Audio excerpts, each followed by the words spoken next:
कौनो बहुत बढ़िया गीत का संकेत करत हुआ। कौनो मर्द अपने मेहरारू से एगो सवाल के लिए सुन ला नरुआ कल का कहल चाहत हुआ। मर्द सवाल कैलस कैसे कहलस। अरे रतिया के रानी तोहारी रतिया के रानी तोहर काहे जवानी जोशियाई रहता।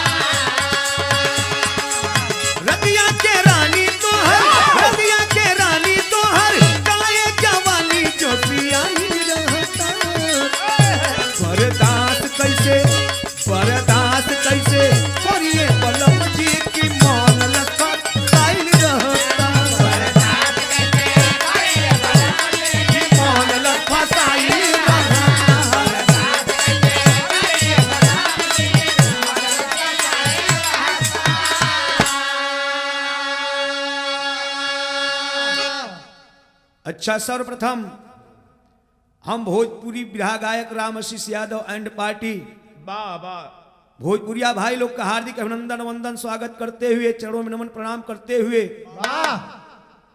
तमाम कैसेट आप सब भैया लोग के बीच में हमार गई बड़ा प्यार ममता दुलार स्नेह मिलल और हमें पूर्ण विश्वास बा कि ए बिरहा पर भी आप सब भैया लोग का आशीर्वाद बनी। आप सब भैया लोग के बीच में वीर रस बिरहा लोरिकायन खंड से जा रहल बा। बिरहा का शीर्षक बा वीर लोरी की गाथा। बड़ा सा बिरहा आप सब भैया लोग लोरिकायन से सुनलन। एक बिरहा इधर से भी प्रस्तुत बा। आइए मार्सा भूमिका से संकेत है।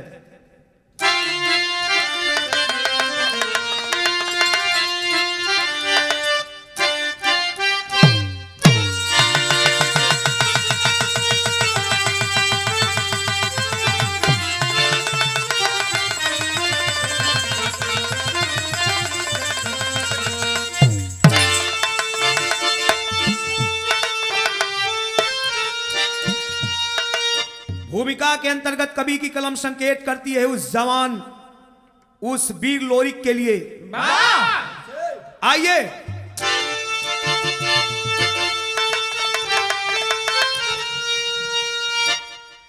तायान सम्मान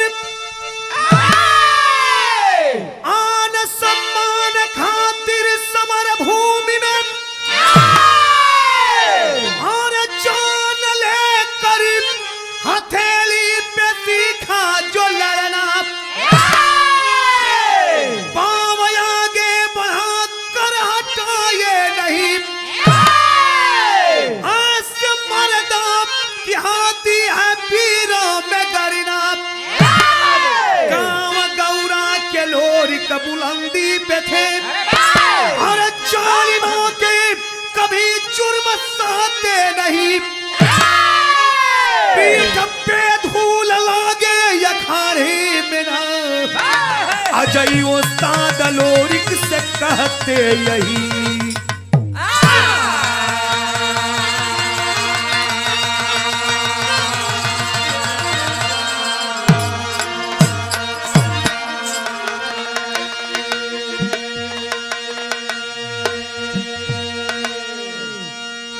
ए भैया कहानी की शुरुआत हो गई। कहानी गढ़गौरा से निकलल। बात ओ समय कहा जौने समय हंस यदुवंश वीर लोरी का चमकल सितारा रहल। वीर लोरी के दाहिने भुजा पर माई दुर्गा और बाएं पर बसत्ती सवार रहे। एक लाइन लिया गजल का नमूना लगल मास्टर साहब ने बना के आजा फरिया की।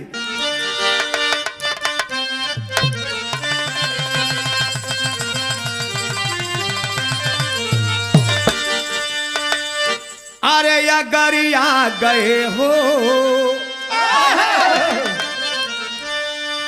अगर आ गए हो हमारी गली में अगर आ गए हो हमारी गली में, पल भर ठहर कर चले जाइएगा। अगर आ गए हो हमारी गली में, अगर आ गए क्या बात है हमारी गली में, पल भर ठहर कर चले जाइएगा। अगर आ गए हमारी गली में, अगर आ गए हो हमारी गली में, अगर आ गए हो हमारी गली में, अगर आ गए हो हमारी गली में, पल भर ठहर कर चले जाइएगा। तेरी राह देखे हमारी निगाहें, तेरी राह देखेंगी मेरी निगाहें। जीना लगे तो चले आइएगा।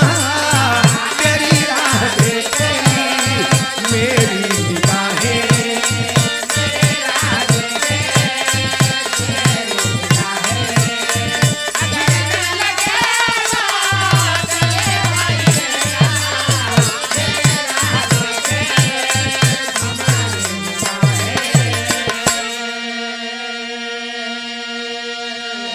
ए भैया ही तो गजल का नमूना रहल, लेकिन बिरहा में भाव कवि जी लिखलन वीरन के प्रति।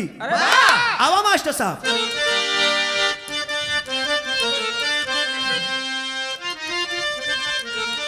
अरे अगर जंग आ जोर, अरे अगर जंग आ जोर है बाजुओं में, अगर जंग आ जोर है बाजुओं में, जमाने को जलावा दिखाना पड़ेगा। अगर जंग आ जोर है बाजुओं में, अगर जंग आ जोर है बाजुओं में, जमाने को जलावा दिखाना पड़ेगा।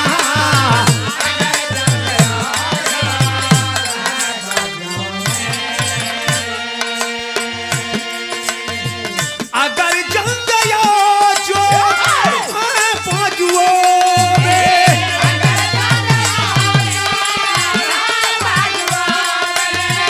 अगर जंग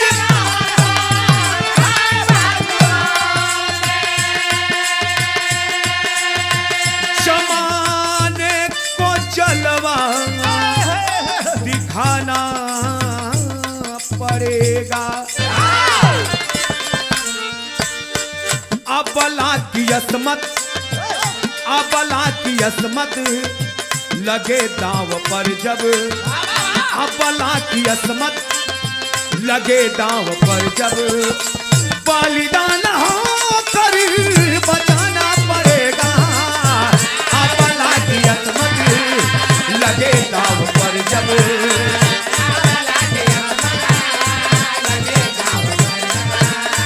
बलिदान होकर बचाना पड़ेगा।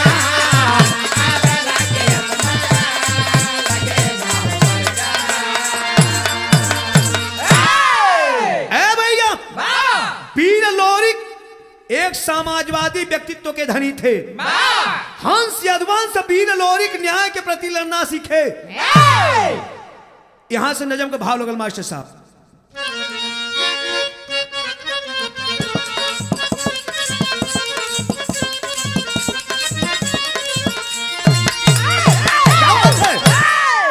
कलियों के चटकने से खुशबू जाती बिखर, कलियों के चटकने से खुशबू जाती बिखर, छुपती ना छुपाने से यौवन भरी उम्र। अगोरी में महरा की बेटी जन्मी मंजरी, अगोरी में महरा की बेटी जन्मी मंजरी, मालूम उतर आई धरा पर स्वर्ग सी परी।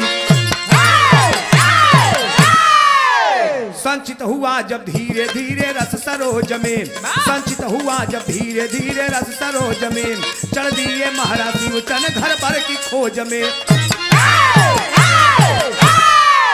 खबर मिली गौरा में बुड़कू पे है पानीदार, खबर मिली गौरा में बुड़कू पे है पानीदार, ब्याहे है एक लड़का फिर है एक कुंवार। गौरा में जाकर परिचय बताए बात खास, गौरा में जाकर परिचय बताए बात खास, रिश्ता बदे हम आए लेकर ये विश्वास।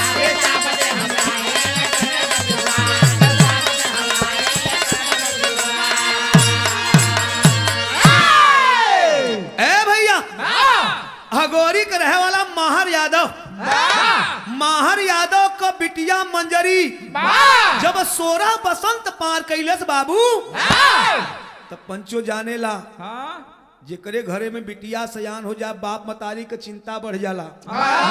माहर यादव बिटिया के लड़का खोजे खातिर निकलन है।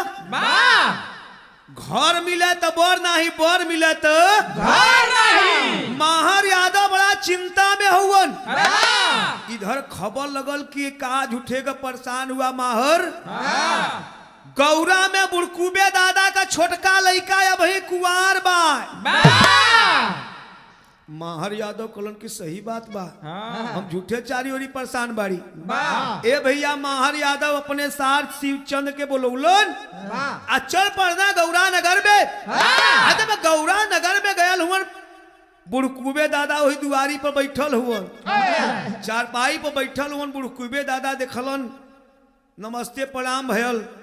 बुड़कूबे दादा कलन की भैया लोग बैठा तनी पानी लियाओ थी, पानी पिया। माहर यादव कलन ए चौधरी सुना हम पानी पिए खातिर नहीं आयल है, अगर एक बात का हमके आप वादा करा कि बैठेबा तो उठेबा ना तब तो बैठो। बुड़कूबे दादा कलन के रे ऐसन कौन बात भैया, कह सुना है अपने बिटिया का रिश्ता लेके तोहरे की है आयल है। माहर यादव को बतिया सुन के कहलन बुड़कूबे दादा की तन चरपैया पर बैठा आ तनी पानी लेके आवत है तब बतावत है। ए भैया जाके बुड़कूबे दादा खोइलन से एगो बात कलन, बिरहा में मास्टर साहब एक लाइन गीत लगल।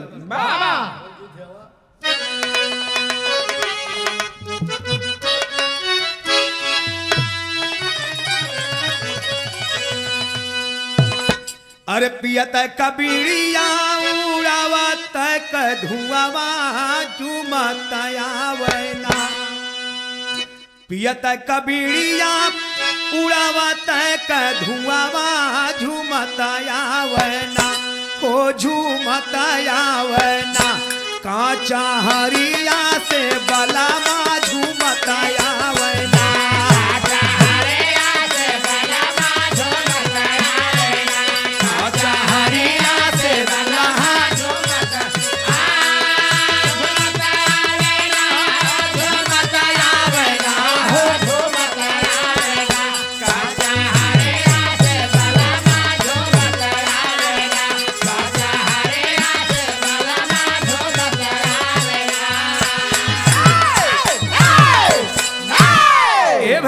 गीत न रहल। बुड़कूबे दादा जाके खोइलन से कहला सुनबू हो, दुअरवा पर तिलकहरू आके बैठल हुआ, कुछ मीठा पानी लगईबू। ए भैया खोइलन मीठा पानी लगा के देहली न, कैसे कहत हुआ बुड़कूबे दादा, बाबा बूढ़ा कुबेदा के खोइलन से बतिया बताई गई लेना, हो बताई गई लेना, तिलकहरू दुआरिया पर आई गई लेना।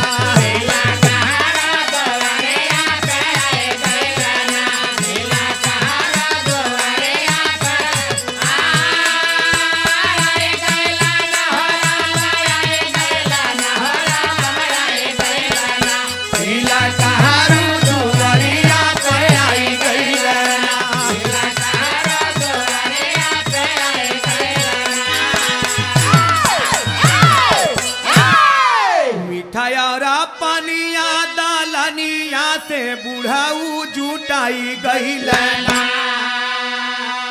हो जुटाई गई लेना, तिला कहारू तब बादा फारा माई गईला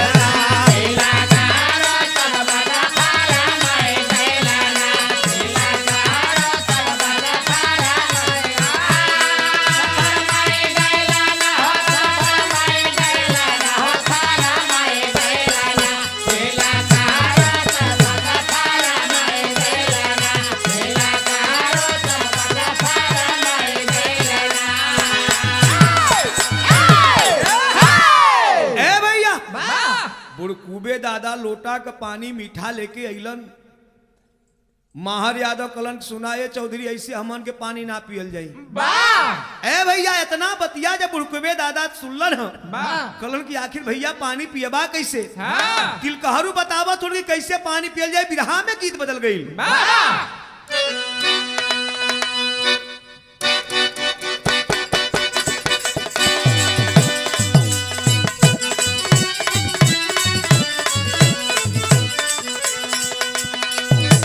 मास्टर साहब गीत का संकेत कैलन। बड़ा मिजाजी गीत है मास्टर साहब। बार धनंजय गुरु कौनो प्रेमी का प्रेमिका तनी सावर मिल गई। प्रेमिका अपने प्रेमी से कहते का कहले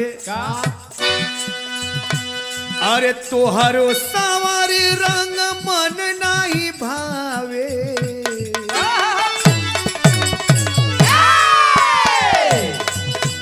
तोहरो सावर रंग मन नहीं भावे ए हो सावरिया तोहरो सावर रंग मन नहीं भावे ए हो सावरिया तोहरो सावर रंग मन नहीं भावे ए हो सावरिया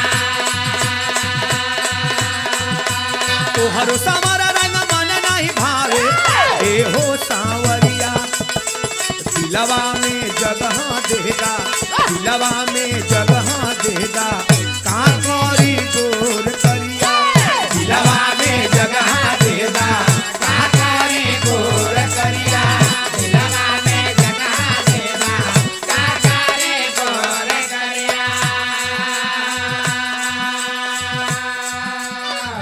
माहर यादव कलन की सुना है बुड़कुबे दादा ऐसे कि हमनी के पानी ना पियल जाई। बुड़कुबे दादा कहलन कैसे पिए बालो कैसे बतावत हुआ। बार बार विनती करेला तिलकहरू बार बार विनती करेला तिलकहरू बतियाला मानी बार बार विनती करेला तिलकहरू बतियाला मानी बार बार विनती करेला तिलकहरू बतियाला बार बार विनती करेला तिलकहरू बतियाला मानी लहिका देखावा पहिले लहिका देखावा पहिले तापा पियल जाई पानी लहिका देखावा पहिले तापा पियल जाई पानी लहिका देखावा पहिले तापा पियल जाई पानी। ए बाबू माहर यादव कलन की चौधरी अगर हमान के पानी पियावल चाहत हुआ तो पहले लइका देखावा। बुड़कुबे दादा कलन इतनी ये बात हो भइल का आखाड़े से लोरी के बोलावे गंगा कइले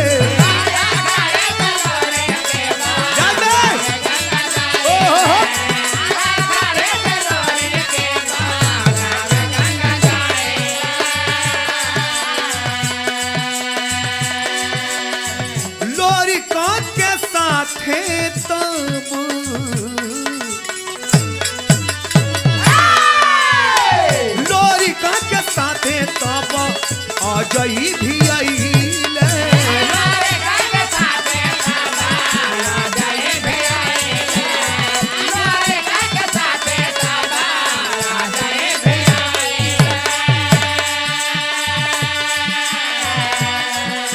तुम पहलवान मन के दूरा में से देख के मन लिहल ठानी तुम पहलवान मन के दूरा में से देख के मन लिहल ठानी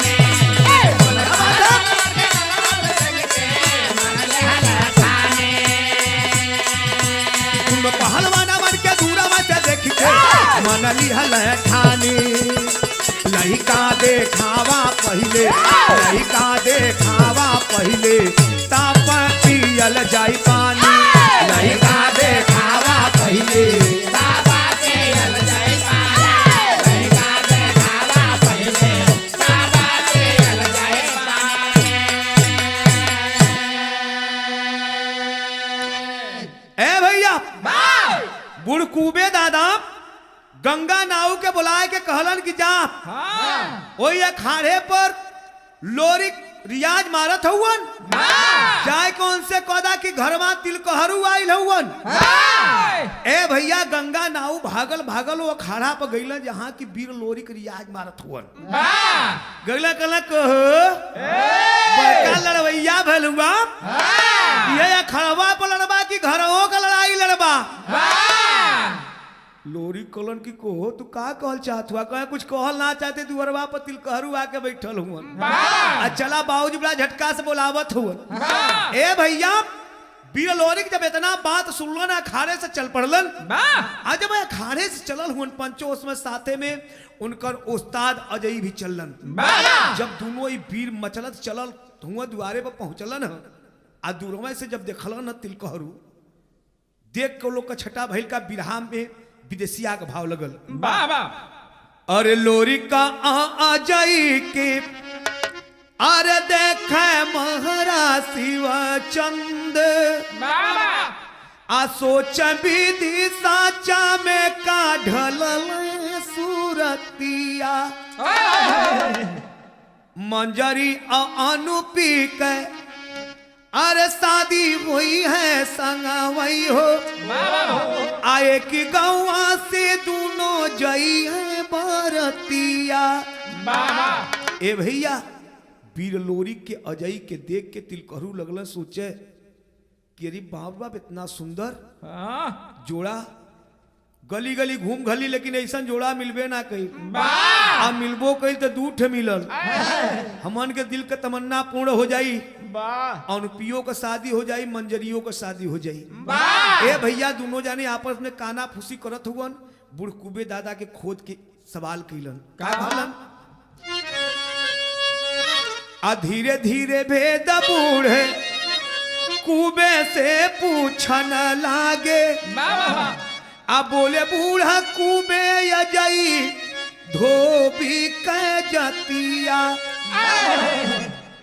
कहलन कि भैया अगर जानल चाहत हुआ तो लोरी का उस्ताद अजई ई जात का धोबी हुवन। इतना बतिया सुनते तिलकहरू लोग के दिल का सपना चूर हो गई लेकिन वीर लोरी का शादी तय भइल कैसे अरे लोरी का क्या शादी आप कपड़ली लगनिया हो अरे जुटल दुआरे पाके नेवाता संगतिया जुटल दुआरे पाके नेवाता संगतिया जुटल दुआरे पाके नेवाता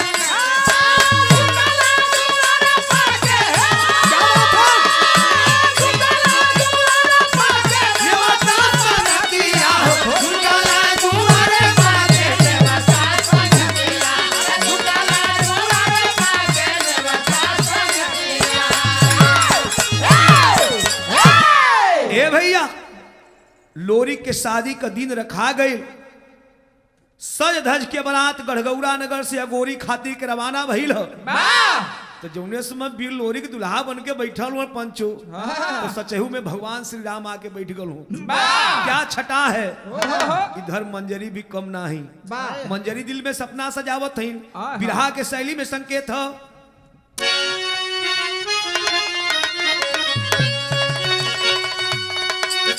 अरे चकोरी बन जो है ले मंजरी अरे चकोरी बन जो है ले मंजरी अरे गढ़गौरा से बना तो सज के चली या गोरी अरे या गोरी अरे या गोरी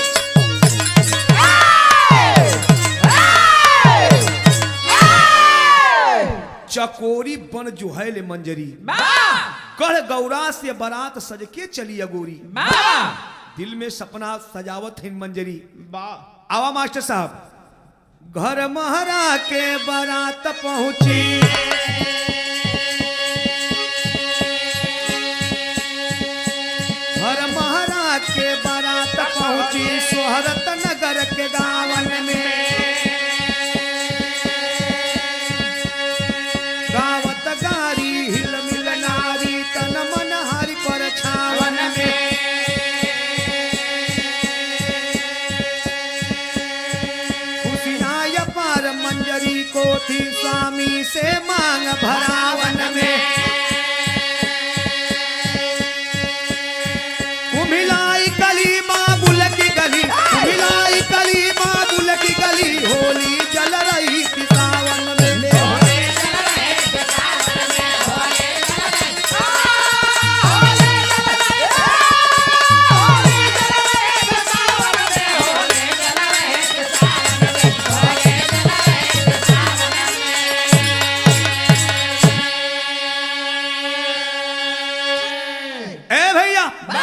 जब बारात सज धज के गढ़गौरा नगर से अगोरी में पहुंचल बा सचहू में लोरी दुल्हा के भेष में जैसे भगवान श्री राम उतर के आके बैठ गल हूं देखवैया के धरवैया लग गईलन ए भैया बारात मड़वा में गईल शादी का रस्म पूरा भइल वीर लोरी के सिंदूर का दान कैला के बाद बर्तिहन के साथ ही आके जनवासा में बैठ गईलन और जब जनवासा में बैठल हुआ तब तक होत कहा बिरहा में गीत बदल गई मास्टर साहब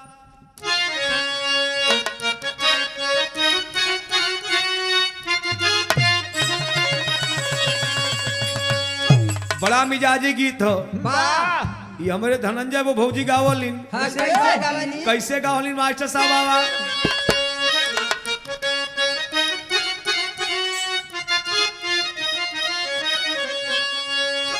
अरे कजरी के दीनावा में बजरी बोवई बहिरामा बजरी बोवाई गई हो सही हाथ से चिड़ई हाथा वही भैसा मारिया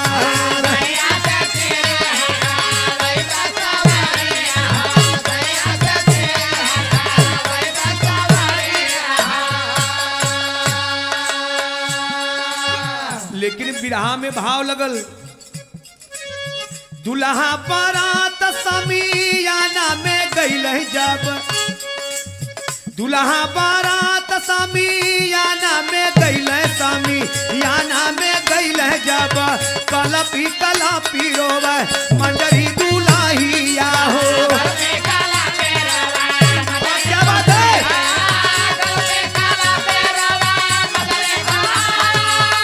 कलपी रोवे मंजरी दुल्हिया हो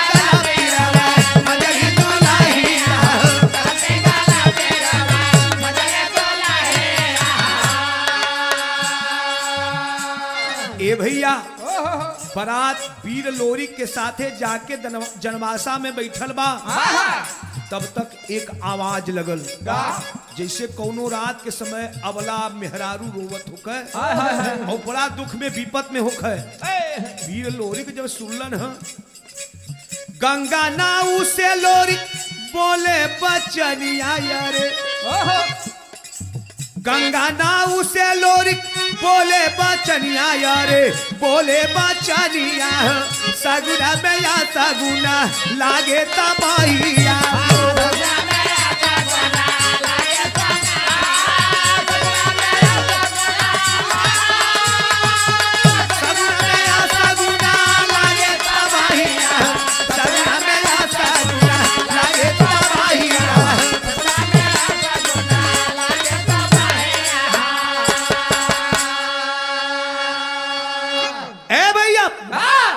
अबला का रोवाई सुन के वीर लोरी का गंगा नाव के बोलौना कल की सुन ये सगुन में असगुन का कहां से वातावरण बनत हो आखिर ऐसा कवन विपत पड़ गई कि रात के समय कोनो अबला रोवत बा जो पता लगाओ आखिर कौन ऐसा विपत पड़ल हो गंगा नाव तैयार होके चलल हुआ पता लगाओ बिरहा में गीत बदल गई मास्टर साहब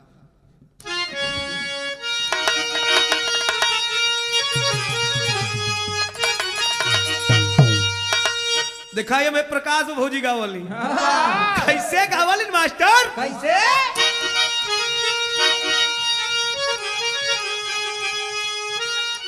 अरे कवना कराय पिया घर माई ठवाले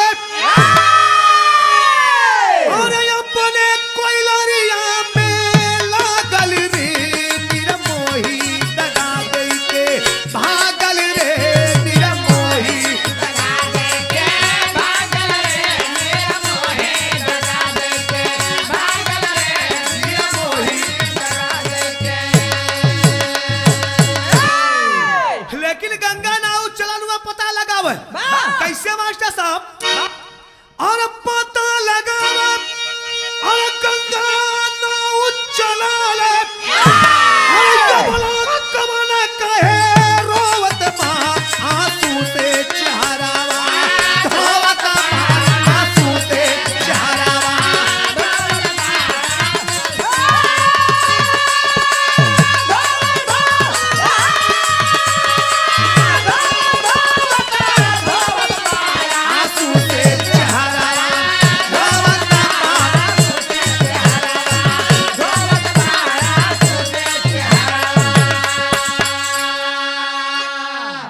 चोरी चोरी गईले और पकड़ ले हली नारी घिसरी खेलावा आंगनवा में मारी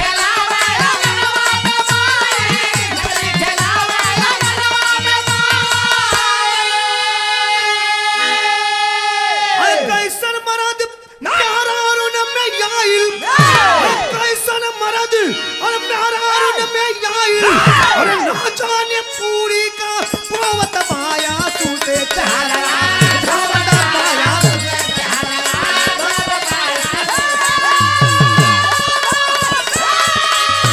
धोवत माया सूते चेहरा धोवत माया सूते चेहरा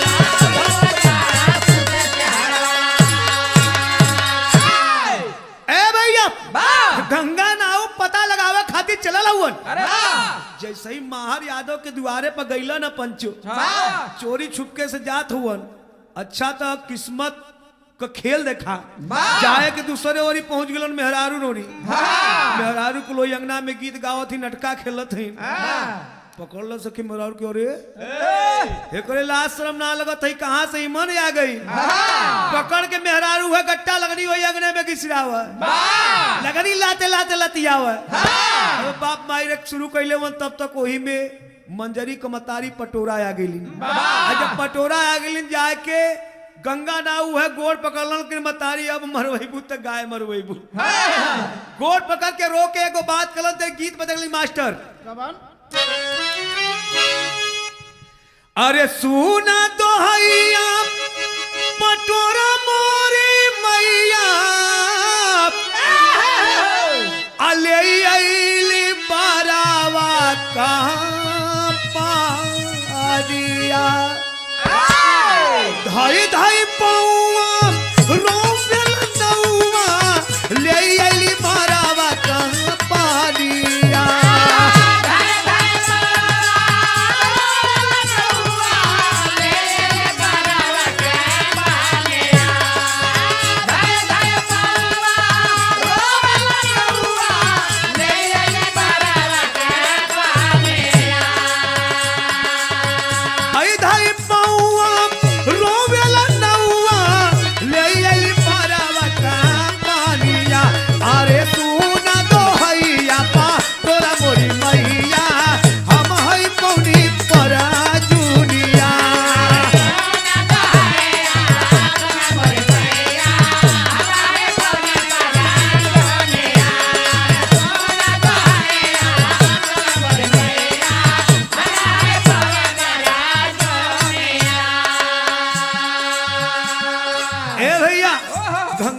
जाके पटोरा मतारी का गोड़ पकड़ के छपर छपर रोवत हुआ कि मतारी हम उहे न हुआ है जात पर जुनिया का जौन हम बरवा का पनिया लेके आई रहनी इतना बतिया जब पटोरा सुनली न कैलिन का मास्टर गंगा नाऊ के पटोरा छोड़ा वाली आदे के विदाई कुछ दिया गंगा नाऊ के पटोरा छोड़ा वाली जय के विदाई कुछ नहीं तानिया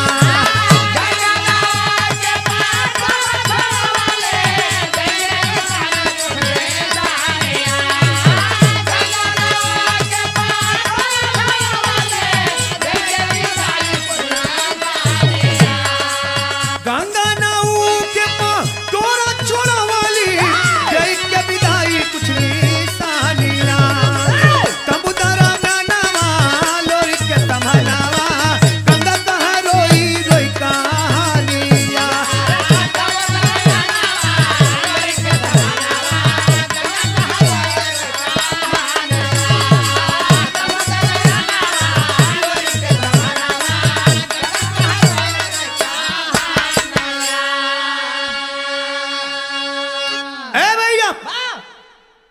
पटोरा गंगा नाऊ के बड़ा खुशी खुशी विदाई निशानी में कुछ दे के विदाई कैलिन ह।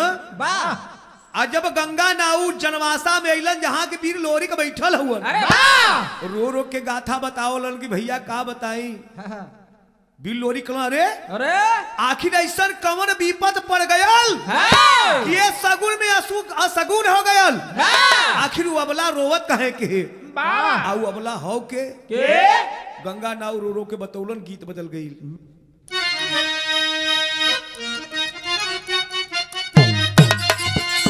कौनो मेहरारू का परेशानी हो कैसे मास्टर साहब। अरे गोरिया दिन भर कई के कटिया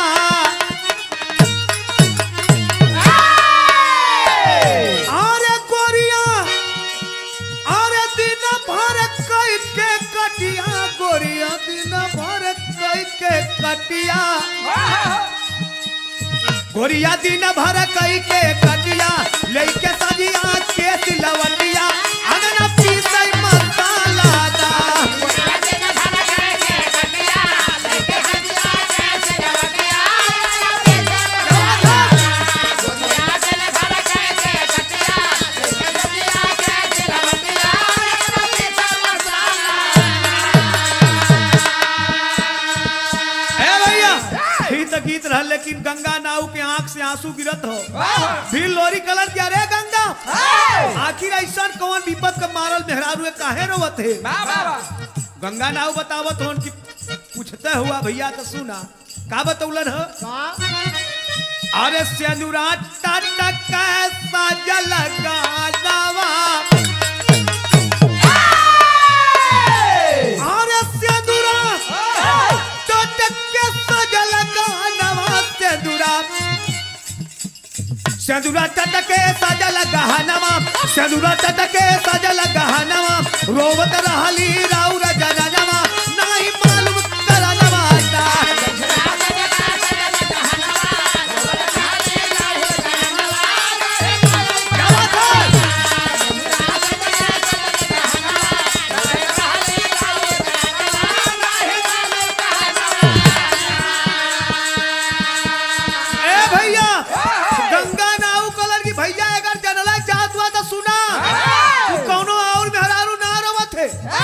बल्कि तोहा दुल्हनिया रोवत थे। लोरी कला रे ऐसा कौन बात हो गई कहे के माँ दुल्हन रोवत है आ तू जनले कैसे कि वो तो मेहरारू हमार मेहरारू है। ए भैया गंगा नाव कलर कि भैया अभी टटका नया सिंदूर पहले रहली सोरहो श्रृंगार करके बैठली मेहदी में महावर सोहत हो। फिर लोरी सोचत उन कहलन का ले न दे न में कमी पड़ल काम कैसे भेद खुलेगा। अरे लागल यहाँ गलोरी के तन में अरे चलवे उठा के देगा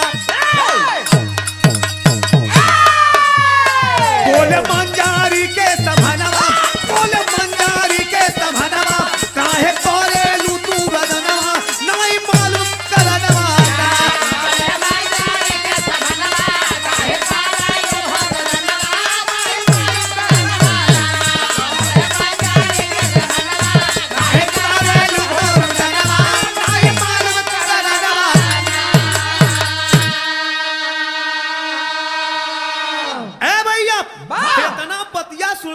लोरी के जैसे लगल हाउल फूक देलस उठा लगल हाथ में तेगा हमारे लेन देन में कमी पड़ गल या हम उनके पसंद ना है आए के तेगा भागल गिलम माहर यादव के द्वारे पर सब लोग देख के बड़ा आश्चर्य में हो।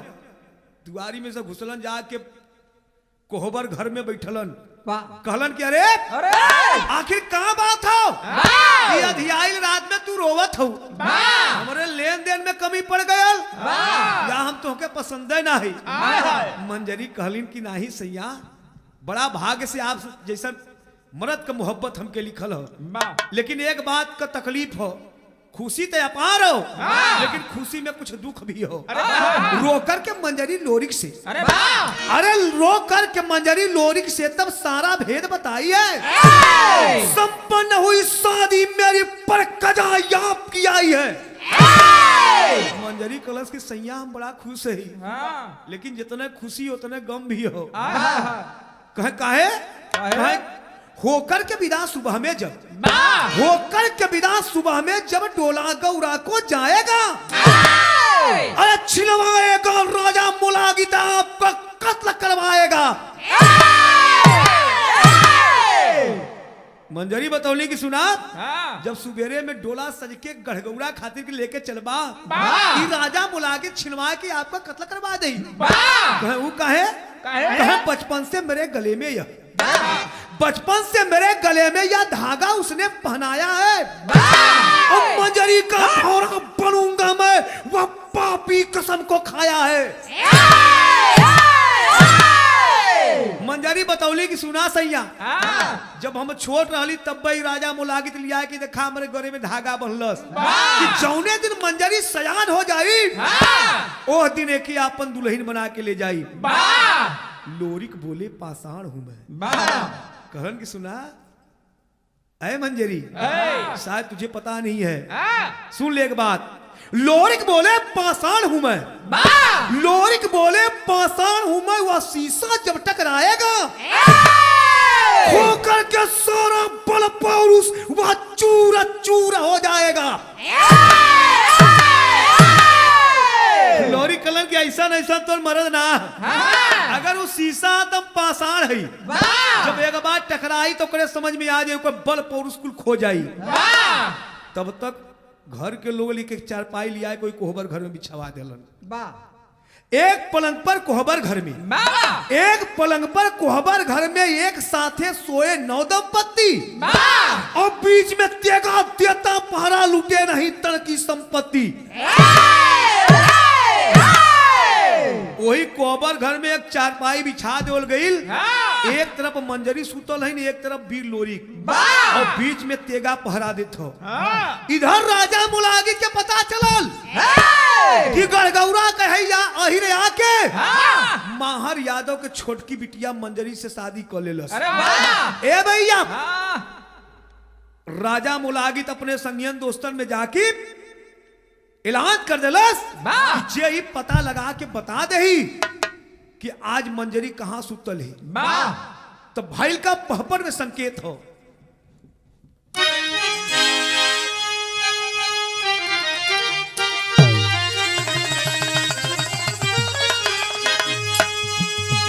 अरे उधर मुलागित राजा हुआ मलाल काल की छाती पर, अरे उधर मुलागित राजा हुआ मलाल काल की छाती पर, और गढ़गौरा का यही करेला काल काल की छाती पर।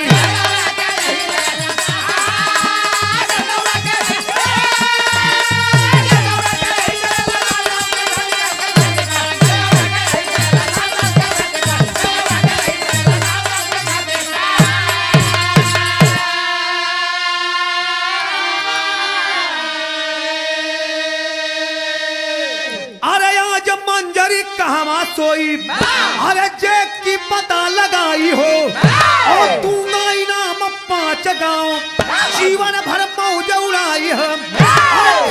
तू लोभी जो की कंगाल काल की छाती पर, और रुपया तैयार हुआ तत्काल काल की छाती पर।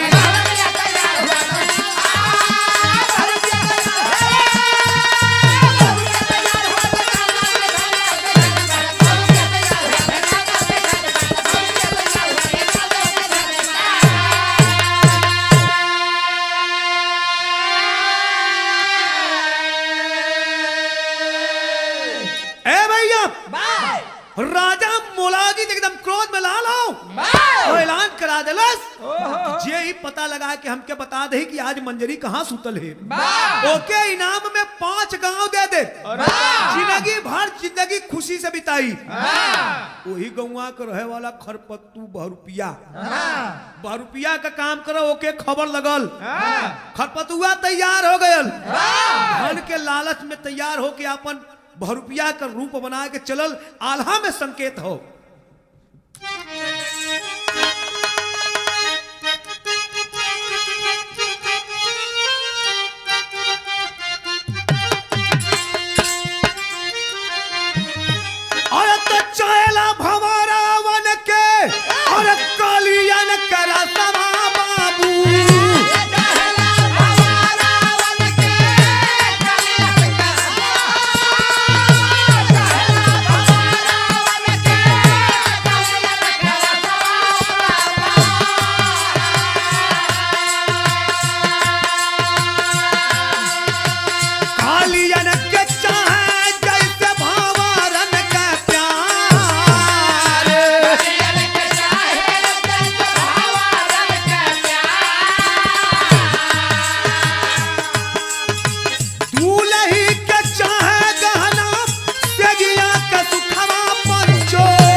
बहुरुपिया लालच में आके जैसन कि आप भैया लोग जानला मंजरी का बड़की बहन जेकर नाम मतेसरी रहल, जबरदस्ती राजा मोलागित मतेसरी से बियाह करके ले जाके अपन दुल्हन बना लेलस। ए भैया बहुरुपिया खरपत्तू वही मतेसरी बहन का रूप बना के माहर यादव के द्वारे पहुंचलन। जब माहर यादव के साथ सामने पहुंचलन घरे पहुंचलन उस समय का बात लिखल गई सदर आला में का नाम।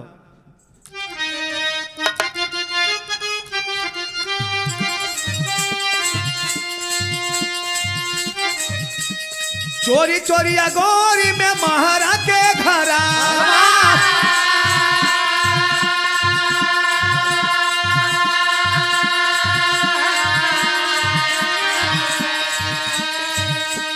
जाय के कहन लगा तारा ही जहार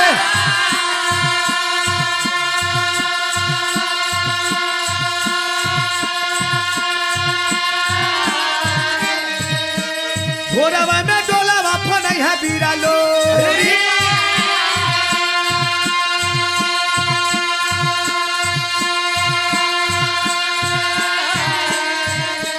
मंजरी से कर आईली भेटिया दीदार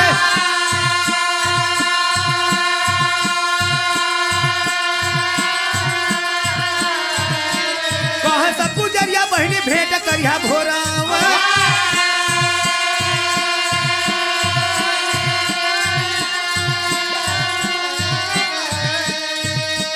मंजरी लोरी का संग सोई को हमर मझार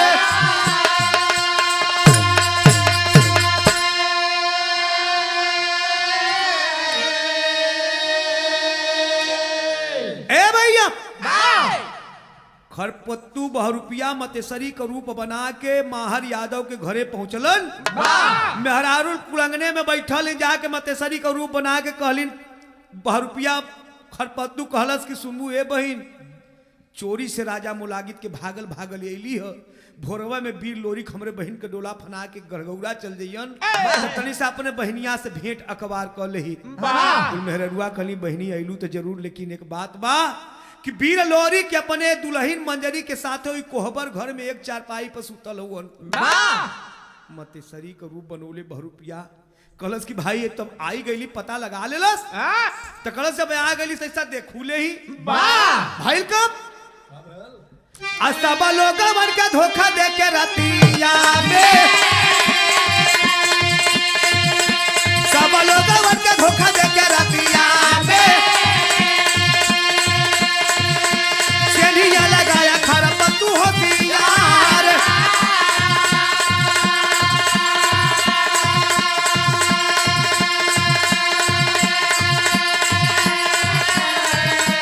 मंजरी के बहिया बलोरी का मुड़ी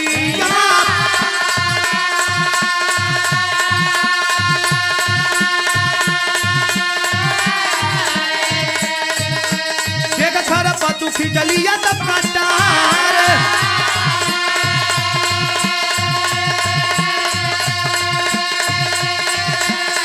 अरे तुम्हारा बमुदैया के मिली सारा धनवा तुम्हारा बमुदैया के मिली सारा धनवा अरे मनवा में रही रही करेला विचार बोला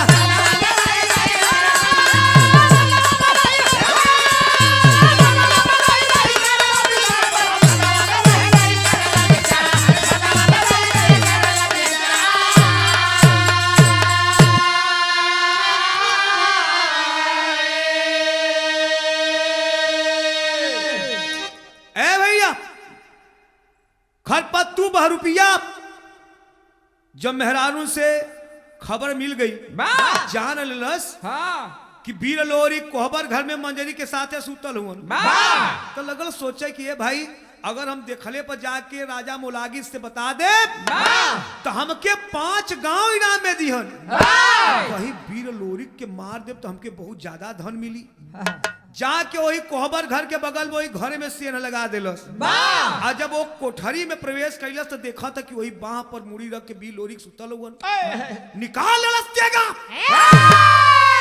और जैसा ही वीर लोरिक के मारल चाहता तब तक वीर लोरिक के निदिये खुल गई।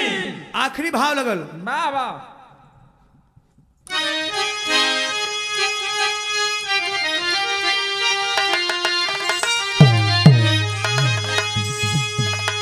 तनी सा बढ़ला मास्टर साहब।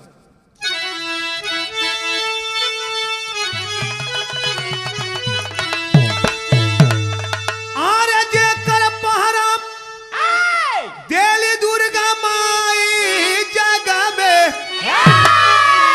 आओ के धोखा से कैसे कोई मुआई जगह में।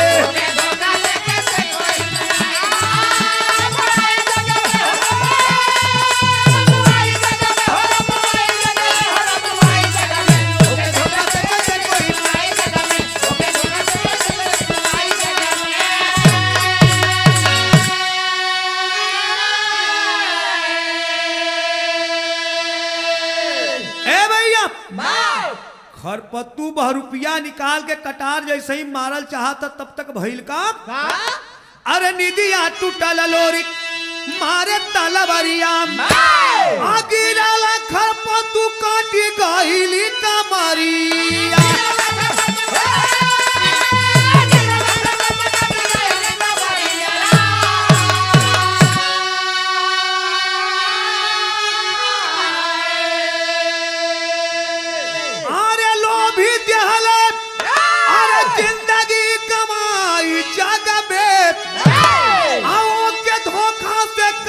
कोई मुआई जगह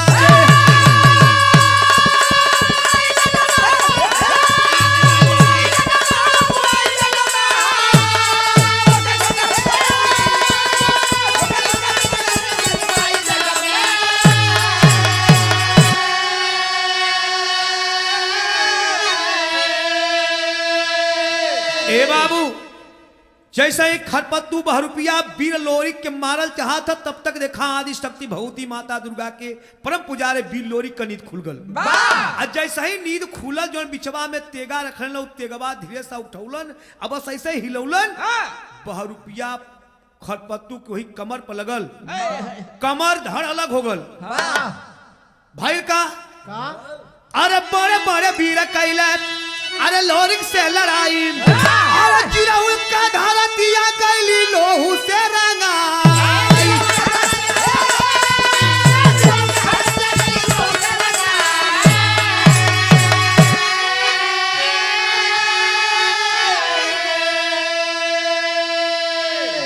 तो हमारा भाई लोरिक की वीरताई जगह में के धोखा से कैसे कोई मुआई जगह।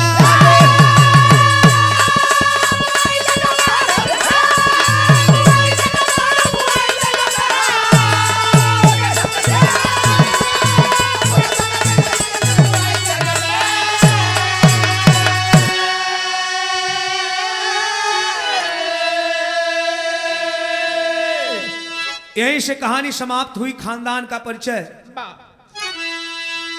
गुरु गणेश गुरु रामलाल गए स्वर्ग में बच्चन पावन। अरे रामदेव चंद्रिका कवि अरे पुजारी राम खेलावन। अरे चकोरी बने जोहले मंजरी राम शिष रामा कवि पल गए प्रीत की डोरी चकोरी